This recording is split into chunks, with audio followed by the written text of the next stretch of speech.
वालेकुम, welcome back to एनियन kitchen viewers. जी, आज मैं बना रही हूँ जर्दा सवैयाँ। इसके लिए मैंने ये वाली जो सवैयाँ होती हैं, एक पैकेट इसका मैंने लिया है। शुगर सिरप मैंने रेडी किया है। इसके साथ इसमें मैंने 2 जो कप हैं चीनी के और 7 से 8 इसमें मैंने इलायचियाँ डाली हैं और हाफ लीटर इसमें मैंने पानी ऐड किया है। और इसके साथ देसी घी चाहिए होगा। तो चले रेसिपी को स्टार्ट करते हैं। अच्छा जी, यहाँ पे मैंने फ्लेम को ऑन कर लिया है और इसमें मैं अब घी ऐड करूँगी।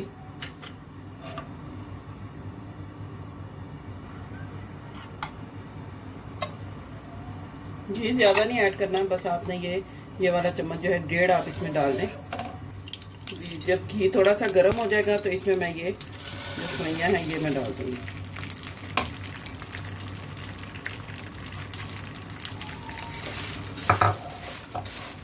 बस इसको मैं भून लूँगी तब तक जब तक इनका थोड़ा जो कलर है लाइट गोल्डन ब्राउन सा ना हो जाए।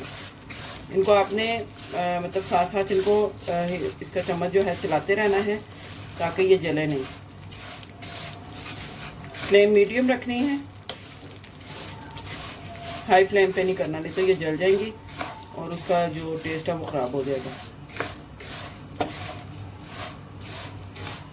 ये झटपट जो है ये बनने वाली रेसिपी है। आपके घर में अगर कोई गेस्ट आते हैं तो अगर आपने मीठा नहीं बनाया हुआ तो फटाफट ये बना दें, फटाफट बन जाती हैं ये 10 से 15 मिनट में। अच्छा जी, देखें यहाँ पे ये लाइट गोल्डन ब्राउन होना शुरू हो चुकी हैं। अब देख सकते हैं इनका कलर चेंज हो रहा है। तो बस अब इनको मैं थोड़ा सा और करूँगी और फिर इसमें मैं जो मैंने शुगर सिरप रेडी किया है वो इसमें मैं ऐड कर दूँगी।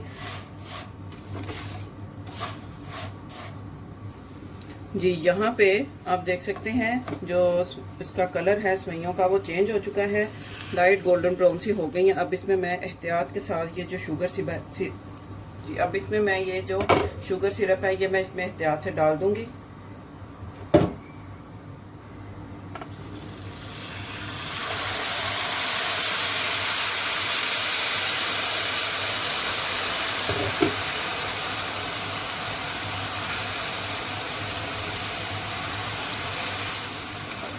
देख सकते हैं आपके जो सवैयाँ हैं वो बस इसमें डिप हो गई हैं। अब ये इसी पानी के अंदर ही ये इंशाल्लाह रेडी हो जाएंगी।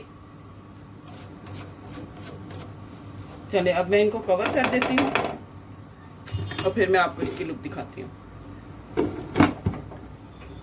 फ्लेम को आपने मीडियम रखना है, ना लो हो ज़्यादा और ना ही ज़्यादा हाई होनी चाहिए। यहाँ पे सवैयाँ जो हैं वो बन रही हैं। अब यहाँ पर मैं इस स्टेज पे इसमें मैं हाफ कप मैंने दूध लिया है, ये मैं इसमें डाल दूँगी।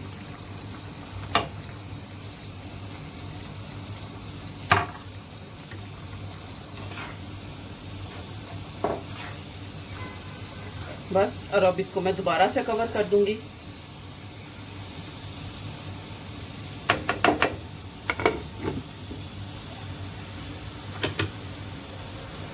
जी व्यूवर्स, यहाँ पे जो सवैयाँ हैं उनको दम आ चुका है। मैं इसके आपको दिखाती हूँ। ये देखें माशाल्लाह ज़बरदस्त रेडी हो चुकी हैं। जब मैंने दूध डाला था उसके बाद मैंने इसको 10 से 12 मिनट के लिए इसको मैंने दम दिया था और ये जो सवैयाँ हैं ये रेडी हो गई हैं ज़बरदस्त। अब इनको मैं डिश आउट करती हूँ और इनको मैं सर्व करती हूँ। जी देखें ये रेडी टू सर्व है। अब आप इसको किसी भी चीज़ के साथ गार्निश कर सकते हैं। अच्छा, एक और बात कि दूध मैंने इसलिए इसमें ऐड किया था कि उसके साथ इसका जो फ्लेवर है वो ऐसे लगता है जैसे खोया इसमें ऐड किया है, तो इसके साथ वो बड़ा ज़बरदस्त सा एक फ्लेवर बन जाता है। और दूसरी बात ये कि आपने जब शीरा बनाना है उसका शुगर सिरप रेडी करना है, सिर्फ आपने उसमें चीनी को मेल्ट करना है, उसको ज़्यादा पकाना नहीं है, गाढ़ा नहीं होना चाहिए, नहीं तो आपकी जो सवैयाँ हैं जो जर्दा सवैयाँ वो ख़राब हो जाएंगी। तो बस ये छोटी सी एक टिप थी और बस इस बात का आपने ख्याल रखना है। तो उम्मीद करती हूँ आपको आज की रेसिपी अच्छी लगी होगी। वीडियो को लाइक करें, सब्सक्राइब करें, शेयर करें। मिलते हैं नेक्स्ट वीडियो में एक और अच्छी और मज़ेदार रेसिपी के साथ। मुझे कमेंट्स बॉक्स में ज़रूर बताया करें आपको रेसिपीज़ कैसी लगती हैं और नेक्स्ट रेसिपी मैं कौन सी रेडी करूँ। तो चलिए मिलते हैं नेक्स्ट वीडियो में, तब तक के लिए अल्लाह हाफिज़।